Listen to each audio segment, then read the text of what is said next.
I have some tiny trading beads.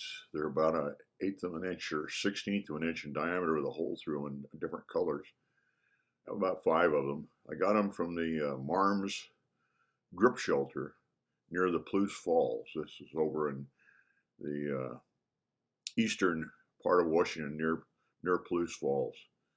And the falls drops down, and then there's some in the lava flows from long 18 million years ago. There's some drip caves that have formed, and they were used by natives to as a place that would get out of the weather and as a result, they left a lot of material that was covered up eventually, and so this was an effort to excavate and find out what the sort of the midden pile underneath the floor area. So probably illegal, the ones I have. They were being dug out by a project by William Doherty. He was an anthropologist at Washington State College. My friend Ned Barmore was going to graduate school at the University of Wisconsin in Madison and was part of the team. I had just left my job at NASA en route to Thule, Greenland in the mid-July of 1962.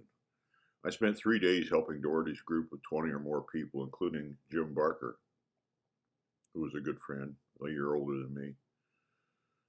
The drip cave was like a miniature amphitheater in a layer of low viscosity lava that flooded the area, as I said, several million years ago, and cooled. The Palouse River cut a channel through the bedrock following an earthquake crack upstream of the falls that caused the Palouse River to take a sudden right-angle turn from open sheet range land and head towards the Snake.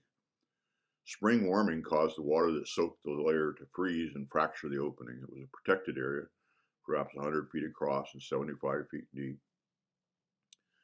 Nez Perce Indians may have lived year-round in this drip cave. They got fish out of the Palouse and the Snake, and the base of the Marms site was about 50 feet above the Palouse River water level. When I had visited, they had dug down about 5 feet into the midden and found the beads and seashells traded by Indians to Indians by the English for food and animal skins when the British spent some time at Fort Vancouver, Washington in the early 1800s, or maybe they even got them from the Lewis and Clark expedition that overwintered there in 1805. I was not allowed into the midden area because others had been taught how to ultra careful marking the small 6-inch square plots and then carefully digging, sometimes with a plant trowel and a soft paintbrush to find things. Inevitably, I ended up with enough fine dirt to put in a wheelbarrow for me to move it downhill on a wooden platform where I dumped it. And as I said, I sifted the dirt on a very fine screen, fine enough to find millimeter-sized glass beads. The days were brutally hot with little wind in the depths of that part of the Palouse River Canyon. I brought my own food and slept in my car. Everybody else slept in larger tents on top of wooden platforms because there were a lot of rattlesnakes in the area. There was no wood then or in the past. The Indians undoubtedly got driftwood that had floated down the Snake. Doherty set up a cook tent with a white gas-powered cooking stoves for cooking and heating water for cooking and washing dishes. The people involved in the Palouse, which was bathed in the Palouse, which was relatively shallow and warm during the summer. I was amazed to learn from Doherty that the Lewis and Clark expedition nearly starved to death coming west from the Continental Divide to Fort Vancouver because they never built a boat but walked alongside the Snake and Columbia Rivers, both mostly dry and inhospitable with little game like deer.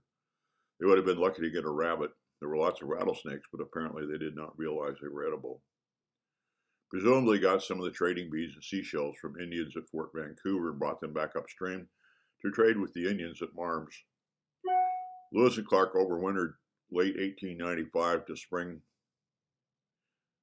1905 to spring 1906 at Fort Vancouver. In 2000, forget that.